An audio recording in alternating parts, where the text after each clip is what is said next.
کھانا بھی بنانا ہے, بہت سارے کام کرنے, اس میں اس طرح کی چیزیں ڈھونڈنا,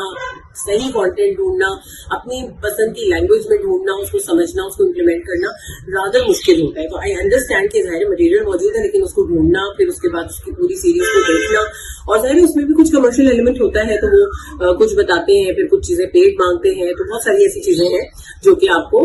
اس میں رہ جاتی ہیں, اور پھر وہ بہت لمبا ہو جاتا ہے, آپ کو اس کی پوری سیریز دیکھنی پڑتی ہے. تو یہاں پہ کیا کیا ہے ہم نے کہ یہ ساری چیزیں, کتاب, ورک شاپس, ریسرچ جرنلز, ان ساری چیزوں کو ملا کے ایک ویبینار بنا دیا ہے, جس میں کہ آپ کو ساری انفارمیشن, اور وہ بھی یوزر فرینڈلی انفارمیشن, جو کہ ایک مدر کے لیے امپلیمنٹ کرنا ایزی ہے. یہ کسی پروفیشنل کے حساب سے نہیں بنی ہوئی, بلکہ ایک مدر کے حساب سے بنی ہوئی ہے کہ آسان زبان میں, آسان طریقے سے, ٹیکنیکل لینگویج کو آسان طریقے سے ان کو سمجھا دیا جائے, so that they can easily apply it in their family. اچھا, ہمارے سامعین کے لیے کیا آپ ان دو فیکٹس کو کوریلیٹ کر سکتی کہ آج سے 3-4 جنریشن پیچھے اگر ہم دیکھیں تو وہاں پہ تعلیم کا رجحان, تعلیم کے حصول کا رجحان کافی کم تھا, خاص طور پہ آج کی تاریخ میں اگر دیکھا جائے تو آج 2-2 سال کے بچے ایجوکیشن انسٹیٹیوٹ میں چلے جاتے ہیں, جہاں پہ ہمارے والدین چاہے ان کے مالی کتنی ہی مشکلات کی نہ, وہ کسی طرح سے بھی ان کے لیے فنڈ جمع کر کے ان کی ایجوکیشن کو اسی وقت اسٹارٹ کرنے کے پابند یوں کہہ لیجیے ہو جاتے ہیں. تو آج جب یہ صورتحال ہے تو کیا مینٹل ہیلتھ ایجوکیشن اس وقت کس لیول کی ضرورت بن چکی ہے کہ ہمیں کس لیول پہ اس چیز کو, یا کس انٹینسٹی کے ساتھ, کس سیریسنس کے ساتھ اس کو اپنی لائف میں انٹروڈیوس کرانے کی ضرورت ہے؟ کیا ان دونوں چیزوں میں کوئی ریلیشن ہے؟ اچھا, 100% سیریسنس کے ساتھ کرنے کی ضرورت ہے, اور اس کو کمیونٹی انیشیٹو بنانے کا مقصد ہی یہی ہے کہ پیرنٹ تک انفارمیشن پہنچے, اور اگر ہم مزید اس میں دیر کریں گے تو جو پرابلم جس کی وجہ سے اس کو کمیونٹی انیشیٹو بنایا گیا ہے وہ ظاہر ہے مینیفیسٹ ہو جائے گی, اور ہم نہیں چاہتے کہ ہماری یوتھ کو وہ نقصان ہو. تو میں آپ کو اپنی ایگزامپل دوں گی. میں نے اپنے پہلے جو بڑے 2 بچے ہیں ان کو 2-3 سال کی عمر میں اسکول بھیجا تھا, اینڈ میں نے آبزرو کیا کہ اس کا کتنا مجھے نقصان ہوا, اور پھر میرا جو 3rd بیٹا ہے اس کو میں نے 5 سال کی عمر کے بعد پہلی بار اسکول بھیجا. تو یہ عام طور پہ دیکھا جاتا ہے کہ کم سے کم ایج ہوتی گئی ہے, لیکن ظاہر ہے جو کانشیس پیرنٹ ہوگا, جو اس چیز کو ایویلویٹ کر رہا ہوگا, اس پیرنٹ کو ضرور پتہ چل جائے گا. آپ دیکھیے پورے پالیسی ڈیسیژنس ہیں جاپان میں, بہت سارے ملکوں میں ہیں, تو اگر آپ ان کی وہ پڑھیں تو وہ formal education does not start before 5-6, کہیں پہ 7 بھی ہے. تو یہ جو ٹائم ہوتا ہے ارلی ایج, جو بچے کی پری اسکول والی ایج ہے, اس سے پہلے کا سارا ٹائم یہ پیرنٹ کے ساتھ گزرنا, اس کی اسٹیمولیشن میں گزرنا, کیونکہ بچے کی بیسک نیڈ اس وقت سیفٹی ہے. تو اگر آپ اس کو وہ سیفٹی گھر کے انوائرمنٹ میں, جو رچ انوائرمنٹ, لینگویج کا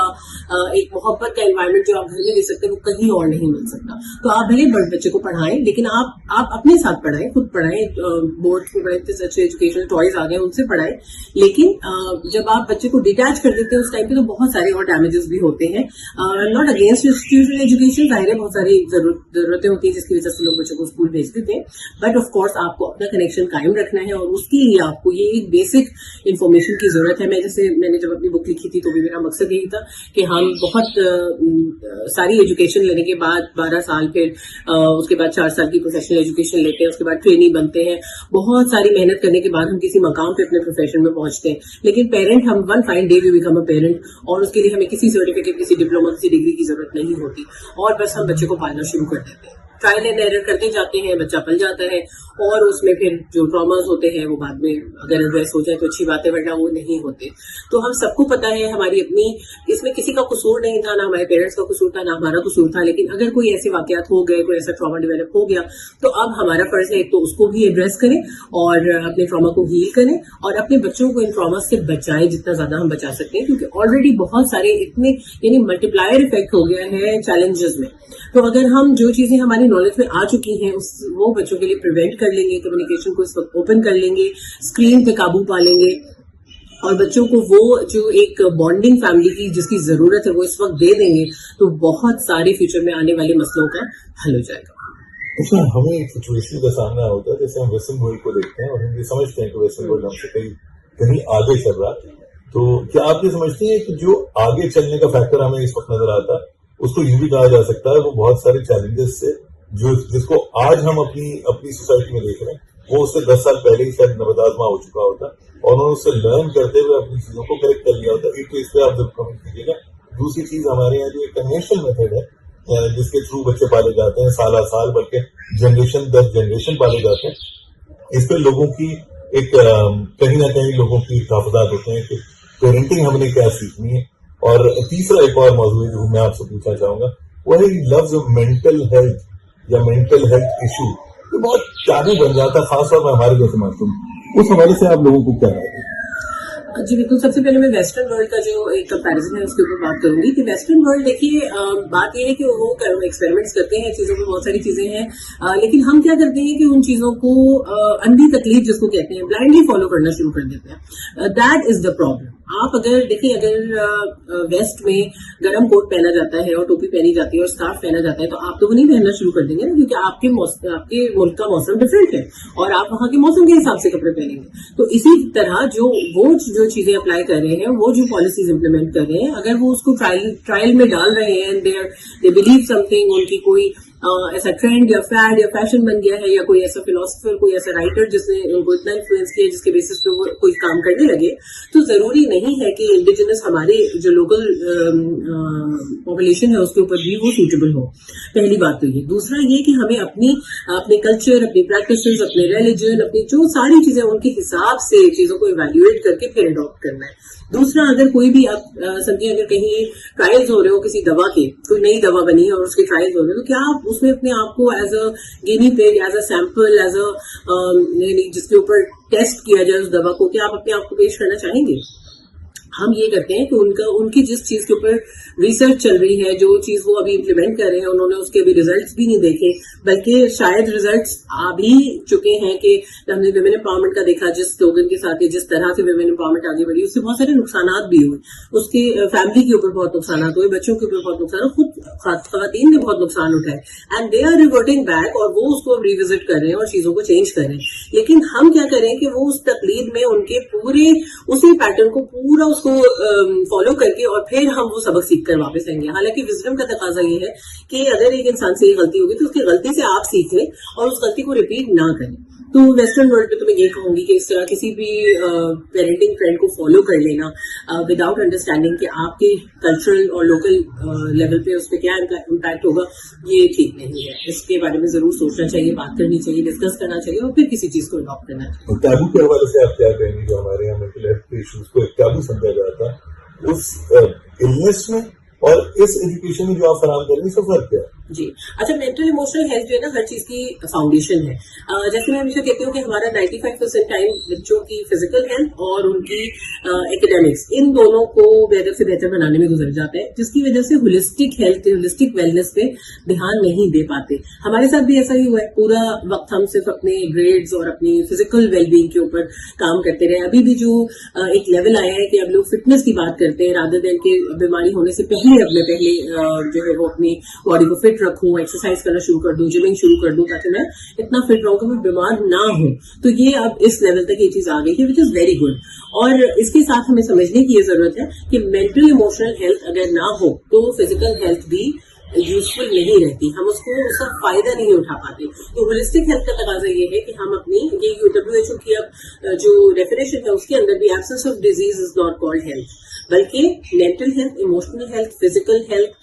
social health, spiritual health, financial health, یہ ساری ہیلتھ آپ ساری چیزوں کے اوپر دھیان دیں گے اور ان سارے ایریاز میں آپ ایک اچھے لیول پہ سیٹسفیکٹری اور کمفرٹیبل لیول پہ ہوں گے. That is called wellness. ایسے میں نے دیکھا آپ کے پیرنٹنگ کے علاوہ دوسرے ایشوز بھی ہیں جس کے اوپر آپ کے ویبینار ہیں, جس میں آپ ٹریننگ دے رہی ہیں.